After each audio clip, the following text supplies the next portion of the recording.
და ასე შემდეგ. Ყველა ეს რიცხვი განვიხილოთ. და განვიხილოთ, ეხლა ჩვენ გვინდა მოვძებნოთ რომ ერთ-ერთი მაგარი მაინც იყოფა 2009-ზე. ყველა რა თქმა უნდა არ გაიყოფა, მაგრამ ასეთი რიცხვი თქვა ამ რიცხვს რო ავიღებ მაგალითად 2009-ზე რომ გავყავთ რაღაც ნაშთს მოგცემს, ხო? რაღაც ნაშთს მოგცემს. ეს ნაშთი იქნება 0-დან 2008-მდე. 2008-მდე, 2009 ვერ იქნება ნაშთი. 0-დან 2008-მდე. თქვათ აი ეს დაწერილია. გაყოფისას ნაშთს გვაძლევს რაღაც რიცხვს 0-დან 0 შეიძლება იყოს 1, 2 და ასე შემდეგ, შეიძლება იყოს 2008. სულ 2009 განსხვავებული ნაშთია. მეტი განსხვავებული ნაშთი ვერ იქნება. აი ახლა ვიდეოდ გალიებამდე ისევ. გავაკეთოთ რამდენიმე გალია. პირველ გალიაში ჩავყაროთ ყველა ეს რიცხვი მოცემული მწკრივიდან, აი ამ მწკრივიდან 1, 11, 111 და ასე შემდეგ, რომელიც 2009-ზე გაყოფისას იძლევა ნაშთს 0-ს. თუ არის ასეთი რიცხვები, ჩავყაროთ ყველა იქ. ჩვენ ახლა არ ვკითხულობთ, არის ასეთი რიცხვები, არ არის, რაც არის ჩავყაროთ. თუ არ არის, ცარიელი დარჩება. კი ბატონო, მაგრამ მე ვამბობ, რომ შეიძლება არის ეს რიცხვი, მე არ ვამბობ, რა უცებად არის. თუ არის ჩავყაროთ, თუ არ არის, ცარიელი დარჩება. მეორე გალიაში ჩავყაროთ ყველა რიცხვი, რომელიც გვაძლევს ნაშთს 1-ს 2009-ზე გაყოფისას. ბოლო გალიაში ჩავყაროთ ყველა რიცხვი, რომელიც ნაშთს გვაძლევს 2008-ს. 2008-ს. ეხლა გავაკეთოთ ასეთი რამ.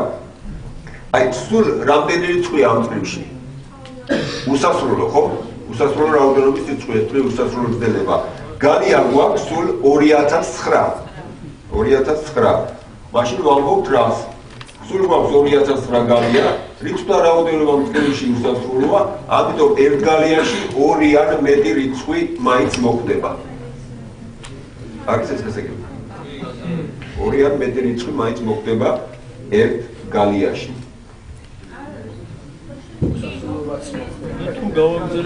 ხო, იქნება რა თქმა უნდა რომელიღაც გალია, რომელშიც 2 უსასრულო რაოდენობის რიცხვი მოხდება, სწორი შენიშვნაა, იმიტომ რომ მწკრივში ამ რიცხვების რაოდენობა გვაქვს. აი ამ რიცხვებს დავარქვათ წარმოვიდგინოთ ეს არის მტრედები და გვაქვს გალიები კიდე. უსასრულო რაოდენობის მტრედი გვაქვს და ვსვათ 2009 გალიაში, რომელიღაცაში უსასრულო რაოდენობა მტრედი უნდა მოხდეს.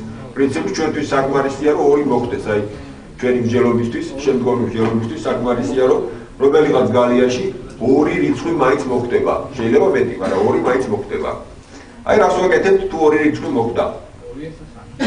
აი ესეთი რაღაცა ვთქვათ, რომ ერთ გალიაში მოხვედრილი 2 რიცხვი ერთნაირ ნაშთს გვაძლევს 2009-ზე გაყოფისას. იმიტომ რომ გალიები ასე იყო.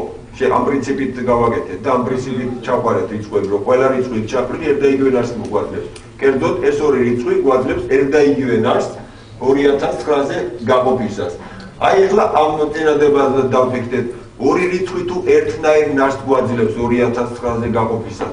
მათი სხვაობის შესახებ რა შეიძლება ვთქვათ? აი მათი სხვაობა უკვე გაიყოფა.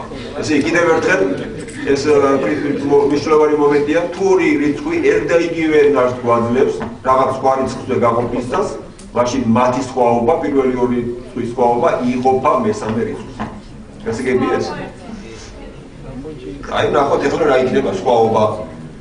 აი ცოტა აბსტრაქტული რო არ გამოსვლა და მე ვთქვი რომ დაუშვათ, ეს უბრალოდ მაგალითისთვის არის აღებული, ზუსტად ეს რიცხვები შეიძლება არ აღვაფობილებდეს პირობას, მაგრამ აი ასეთი რიცხვები, 2 ცალი ერთიანებით შედგენილი რიცხვი იარსებებს, რომელთა სხვაობა იყოფა 2009-ზე. გასაგებია ხო? კიდევ ერთხელ ვამბობ, ეს რიცხვები ასრულებად ჰაერიდან არის აღებული, მაგრამ მე ვამბობ, რომ ამ ტიპის რიცხვები იარსებებს 2 ცალი ერთიანებით ჩაწერილი, რომ მათი სხვაობა 2009-ზე გაიყოფა. რა მოხდება დიდ რიცხვს რომ გამოვაკლოთ პატარა? აი დიდ რიცხვს რომ გამოვაკლოთ პატარა, ბოლოს 3 ციფრი გახდება 0, დანარჩენი თავში იქნება სულ ერთიანები. მე ვთქვი რომ ეს 2 რიცხვი ავიღე ჰაერიდან, მაგრამ რომელი 2 რიცხვიც არ უნდა ავიღო ამ ტიპის, დიდ თუ გამოვაკლებ პატარას, ყოველთვის სიტუაცია იგვექნება, სხვაობა დაიწყება ერთიანებით და ბოლო რამდენიმე ციფრი იქნება 0. არის გასაგები? და ესე იგი ჩვენ მოვძებნეთ აი ასეთი ტიპის რიცხვი, რომელიც იყოფა 2009-ზე. არის ეს გასაგები, აი აქამდე გასაგებია ყველასთვის. მაგრამ ეს რიცხვი არის ჩაწერილი ერთიანებით და ნოლიანებით. ამოცანა იყო რომ მარტო ერთიანებით იპოვებთო ჩაწერილი. აი ნოლიანები გვინდა რაღაცნაირად მოვიშოროთ, ხო? აი როგორ მოვიშოროთ ნოლიანები? აი ეს რიცხვი გამოვიდანია, არის ეს ერთიანებით ჩაწერილი რიცხვი, აი პირველი 6 ერთიანი ვაუყვა გამრავლებული 1000-ზე. და ვიცით რომ ეს რიცხვი იყოფა 2009-ზე. ეხლა ასე წარმოვიდგინოთ 1000 ეს არის 10 გამრავლებული 10-ზე, გამრავლებული 10-ზე. 10-იანი ეს არის 2-яნის და 5-яნის ნამრავლი. ხო არაფერი. ეს ნიშნავს რომ 1000 რო დავშალოთ მარტივ მომრავლებად, არის სულ 2-იანები და მხოლოდ 2-იანები და 5-იანები. 2009 რო დავშალოთ მარტივ მომრავლებად, 2009 არც 2-ზე არ იყოფა, არც 5-ზე. ამიტომ რახან ჩვენ ვიცით რომ აი ეს ნამრავლი იყოფა 2009-ზე და ვიცით რომ 1000 აი იმრით მარტო 2-იანები და 5-იანები აქვს, რომელიც 2009-ში არ შედის, ამიტომ ის 1000 ვერაფერში ვერ მოგვეხმარება, როცა ნამრავლს ყოფთ 2009-ზე. ესე იგი გაყოფა უნდა მოახდინოს აი ამ პირველმა ერთიანებით შედგენილმა რიცხვმა. აი ეს ოდნავ რთული მომენტია, შეიძლება არც ისე ოდნავ საკმაოდ რთული მომენტია ამ ცნობაში. ლექციებს კიდევ ერთხელ რომ წაიკითხავთ, მე გირჩევთ რომ თუ აქ პრობლემაა, კიდევ ერთხელ კარგად დავაფიქრდეთ, რატომ გავაკეთეთ ეს დასკვნა. კიდევ ერთხელ დასკვნა არის შემდეგი, რომ აი ის 1000 არაფრთან მონაწილეობას ვერ მიდიღებს 2009-ზე გაყოფაში. კიდევ ერთხელ ვამბობ, იმიტომ რომ 1000 შედგება 2-იანების და 5-იანის ნამრავლისაგან, 2009-ში კი არც ერთი 2-იანი და 5-იანი არ შედის. რო იყოფოდეს 2009-ს ხსნაგირად 2010 რო ავიღო, უკვე გვექნებოდა პრობლემა, იმიტომ რომ 2010-ზე 2010-ზე თუ იყოფეს ნამრავლი, შეიძლება ნაწილი 1000-მა გახოს. 2010-ის თანამამრავლები ნაწილი შევიდეს 1000-ში, ნაწილი შევიდეს პირველ რიცხვში. მაგრამ 2009 რადგანაც 2-იანები და 5-იანები არა აქვს, 2009-ის ყველა თანამამრავლი აი ამ პირველ რიცხვში უნდა შედიოდეს. ესე კიდევ ერთხელ როცა ლექციას წაიკითხავთ, კიდევ ერთხელ დავუკვირდით ამ მომენტს, თუ კიდევ კითხვები გექნება, თქვენი პრაქტიკული ხელმძღვანელს კითხეთ და კიდევ ერთხელ აგიწით ინდივიდუალურად. კარგით, ესე იგი დავამტკიცეთ, რომ აი ასეთი რიცხვი იყოფა 2009-ზე. კიდევ ერთხელ ვამბობ, აი თავიდან აი ეს ორი რიცხვი ავიღე უბრალოდ ჰაერიდან, არ ვიცი ისინი ერთგალიაში მოხდებიან თუ არა, მაგრამ იდეა ის არის, რომ ასეთი ორი რიცხვი, ამ ტიპის ორი რიცხვი აუცილებლად იარსებებს, ეს ერთი და მათი სხვაობა აუცილებლად ჩაიწერება ასე ერთიანები და შემდეგ ნოლიანები და იგივე მსჯელობა მიდის.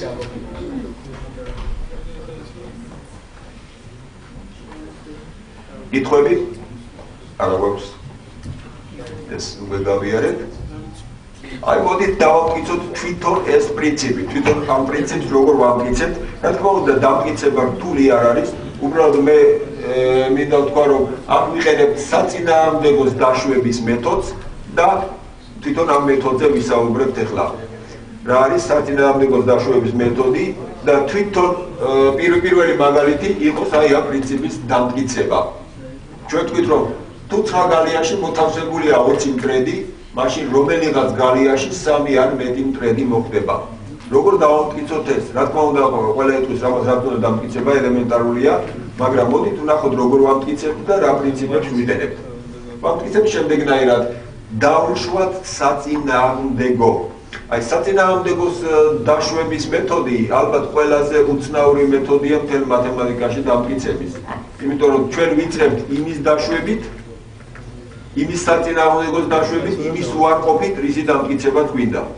ჩვენ გვინდა დავამტკიცოთ, რომ რომელიღაცაში 3 არ მეტი მოხდება, მაგრამ დაუშვათ, რომ ყოველ გალიაში ზის არაუმეტეს 2 მტრედისა. საწინააღმდეგო დაუშვით.